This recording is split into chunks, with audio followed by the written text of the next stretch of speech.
ଆସି ଘଣ୍ଟାଟିରେ ପହଞ୍ଚୁଛି। ଆରେ କ'ଣ ଯିବ ନା କ'ଣ ସଜଉଛୁ? ଆରେ ମାର ଦେହ ବହୁତ ସିରିୟସ୍ ଅଛି, ମୋତେ ଯେମିତି ବି ଯିବାକୁ ପଡ଼ିବ। ଆରେ ମାର ଦେହ ଭଲ ନଥିଲେ ମୁଁ କେମିତି କରିବି ଏଠି?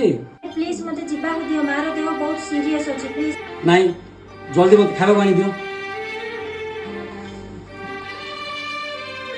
ଆରେ ଦେଖ କିଏ ଆସିଛି।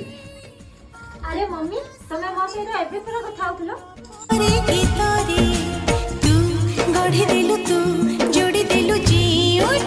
ଆରେ ତମେ ଯେତେବେଳେ ମୋର ମମ୍ମିକୁ ନିଜର ମମ୍ମି ଭାବି ସବୁ ସେବା କରୁଛ, ଯତ୍ନ ନେଉଛ, ଆମେ କାହିଁକି ତମର ମମ୍ମିକୁ ଆମେ ସେବା କରିପାରିବାନି? ଆମେ ଦୁଇ ଜଣ ମିଶି ତମ ମମ୍ମିକୁ ସେବା କରିବା। ହଁ, ଯେ ପର୍ଯ୍ୟନ୍ତ ତମ ମମ୍ମି ଭଲ ହୋଇନାହାନ୍ତି ସେ ପର୍ଯ୍ୟନ୍ତ ସେ ଆମ ଘର ରହିବେ, ହେଲା? ଏଥର ଖୁସି?